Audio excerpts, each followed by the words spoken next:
à côté, responsable concepteur et gestionnaire de ce lieu, qui a été récupéré en 2013 après la capitale européenne de la culture, et qui en 2013 était complètement en friche, a été mis en culture en 2 semaines, sur le principe des lasagnes, des cultures en lasagne, et en se basant entièrement sur de la récupération de matériaux dans l'espace public et sur la récupération de biomatériaux, de déchets fermentescibles chez les commerçants, habitants, commerçants et artisans du quartier. Océane, c'est ça ? Oui, c'est ça. Et donc pour le coup, ce jardin-là a été créé de toutes pièces sans acheter des matériaux, au gré des trouvailles, de manière spontanée ou de manière, quand on fait de la musique, on fait des improvisations, c'est ça, donc c'est improvisé. Mais au final, c'était aussi la manière de montrer qu'à Marseille, il y avait un énorme gaspillage, surtout qu'on était toujours dans ce vocable de la France en crise, et que je vois la quantité de choses qui sont gaspillées, j'ai toujours du mal à comprendre comment les gens ont le culot d'utiliser ces paroles. Pour l'intérieur des bacs, il y a de la terre. La terre d'origine était très pauvre, saturée par les déchets des cheminées individuelles. On jetait énormément les cendres. Donc pour le coup, c'est souvent une terre très cendreuse, très grisâtre, très poussiéreuse. Quand on arrose, l'eau reste en forme de nébuleuse sans forcément percoler et rentrer à l'intérieur. Donc le but du jeu, ça a été de entièrement décaisser le jardin, d'installer du carton sur la totalité du jardin, de venir travailler des bacs très simples, de cribler un peu pour avoir un endroit où on a mis les cailloux. Le chemin le plus au fond, vous verrez, c'est un chemin qui est que sur les cailloux qui ont été criblés de cette première opération. Et après, dans la totalité des casiers, des bacs, le but du jeu, ça a été de fabriquer la terre. Donc on a utilisé plein de stratégies. La première année, comme j'ai eu les clés mi-avril, et que je pars du principe qu'en Méditerranée, c'est compliqué de faire du compost à l'air libre après le mois de mai, et que planter le potager, il faut le faire avant le mois de mai. Le but du jeu, j'avais quelque chose de très serré, donc pour être le plus performant et le plus rapide, la première année et la deuxième année, ça a été sur la récupération des biodéchets chez les commerçants, les habitants, et ça de manière très large, parce qu'on ne se rend pas compte tout ce qui peut exister, où on peut récupérer de la matière, le fleuriste, le coiffeur, le buraliste, l'ébéniste, le luthier, enfin voilà, la menuiserie, et puis après les primeurs, les restaurateurs, même les grandes surfaces, les grossistes, enfin voilà, il y a plein de gens où on peut récupérer. Le but du jeu, c'était vraiment de faire avec ce qu'on avait sur place. Les banquiers.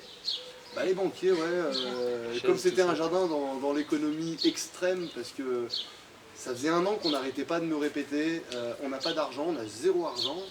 Donc quand tu es face à des gens costard cravate, petite balance, on n'a pas d'argent, et que toi tu es au RSA et que tu fais plein de choses, ça te fait toujours rigoler, tu vois. Mais les 3 gros arguments qu'on a balancés la première année quand je suis sorti de l'école, en sachant que quand j'étais à l'école à l'ENSP, c'est un volet sur mes projets qui a toujours été prédominant. Et même déjà à l'époque, les institutions ou les profs avaient cette faculté de dire c'est pas possible, c'est pas faisable. À l'époque, on parlait pas de permaculture. Quand on parlait de faire de l'agroécologie, de refabriquer des sols et compagnie, alors qu'on fait partie d'une école du paysage, il y a beaucoup de gens qui ne se rendent pas compte de cette richesse et de la chance qu'on a d'être dans cette société de la surconsommation. Parce que finalement, on surgaspille énormément de choses qui peuvent être transformables rapidement et échangeables sans argent. Les 3 arguments, c'était pas d'argent, pas de moyens, pas d'hommes. La première année, homme, j'étais tout seul, et puis de manière parcimonieuse, j'ai 2-3 copains qui sont venus m'aider lors de grosses opérations, parce qu'il fallait aller vite. Et au bout de 3 mois, je me suis cassé le genou, donc je me suis retrouvé sur une jambe avec des béquilles, mais le jardin était déjà lancé. Pas d'argent parce qu'on n'a pas utilisé l'argent, et pas de matériel parce qu'il est hors de question de retourner la terre, d'avoir un laboureur, un motoculteur. Enfin voilà, le but du jeu, c'était d'essayer d'être aussi de répondre à ces arguments premiers qu'on m'avait donnés. Donc les banquiers, je sais pas, il faudrait peut-être changer leur papier. Peut-être pour les toilettes des banquiers, on peut récupérer les boulots de PQ, tu vois. C'est peut-être la seule chose de bon chez eux. Hein. Enfin bon. Donc les 2 premières années, on a fait vraiment des lasagnes. Donc les lasagnes, c'est comme une recette de cuisine. C'est toujours partir sur le principe que dans les biodéchets, il va y avoir 2 grandes catégories, des déchets humides, des déchets secs. C'est de faire à chaque fois des alternances entre ces déchets humides et ces déchets secs. Si possible d'avoir quelque chose aussi de diversifié, plus c'est diversifié et meilleur ça peut être. De remplir, de mettre de la terre par-dessus et de planter directement. On ne perd pas de temps à attendre que la terre se fabrique, le but du jeu c'est de planter. C'est quelque chose qui est faisable avant le mois de mai, qui est faisable à partir du mois de septembre-octobre et qu'on peut faire jusqu'au mois de mai. Enfin, voilà, il y a toujours cette période où moi je préconise de le faire, comme pour le compostage à l'air libre, en plein été. Si on démarre ce genre de choses en plein été, ça peut être très problématique. Et à côté, comme moi je me refusais d'avoir un bac de compostage comme les 2 bacs que vous voyez là, et je les ai eus l'année dernière, mais je me refusais d'en avoir et surtout je me refuse de les utiliser comme composteur. Donc dans le jardin il n'y a pas de compostage en terre, en tas. C'est seulement des bacs qui me permettent de stocker de la matière sèche et de pouvoir dans le futur faire des tours à pommes de terre. Mais c'est pas pour faire du compostage. Et à côté, je voulais absolument, en plus de cette manière de faire du compost, faire de la terre en même temps qu'on jardine un jardin avec la technique en lasagne, je voulais utiliser, je voulais mettre dans cet exercice les animaux, donc le poulailler, d'avoir des poules. Parce que là, il y a une partie des déchets qu'on ne peut pas utiliser dans le compostage traditionnel, mais que les poules peuvent très facilement ingérer et transformer. C'est quoi par exemple? Tous les restes de repas. Avant que ça soit travaillé, cuisiné, épicé, tu peux les utiliser dans ton composteur, mais une fois que c'est cuisiné, une fois que c'est cuit, une fois que c'est épicé, une fois que c'est huilé, une fois que c'est...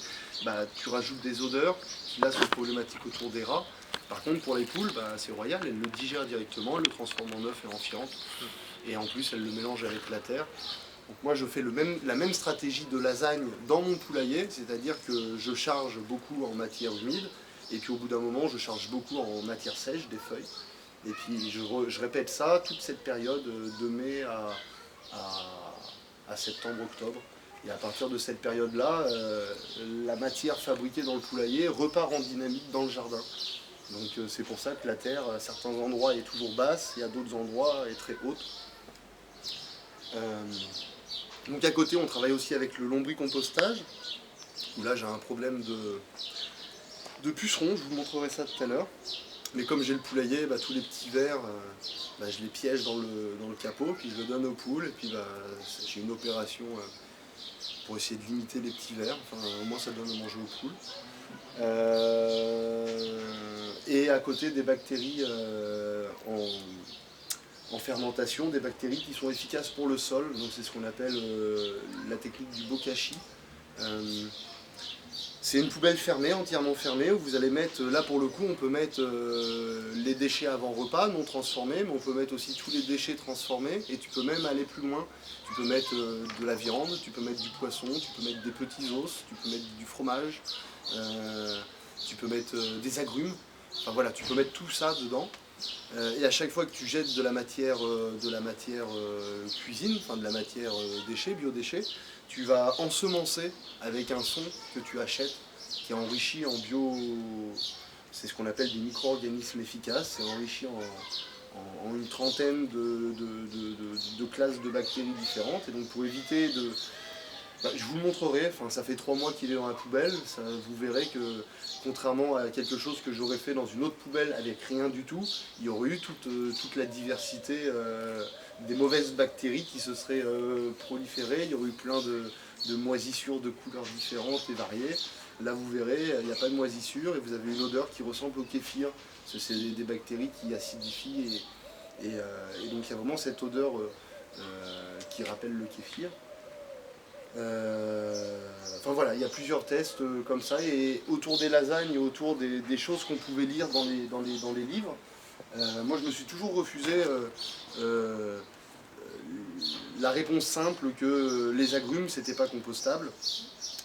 Quand j'ai lancé les lasagnes, en parallèle, je me suis amusé à faire aussi des lasagnes avec du 100% agrumes, parce que j'étais adepte de l'agriculture urbaine à Cuba par exemple, où avec l'embargo ils ont été obligés d'inventer plein de choses, et où autour de l'agrume et de l'agriculture urbaine, ils sont pas bêtes. Et eux, ça se composte très très bien, donc je me suis amusé moi à faire le test dans ce que j'appelle les sacs à lasagne. Je pouvais vous montrer à peu près le principe.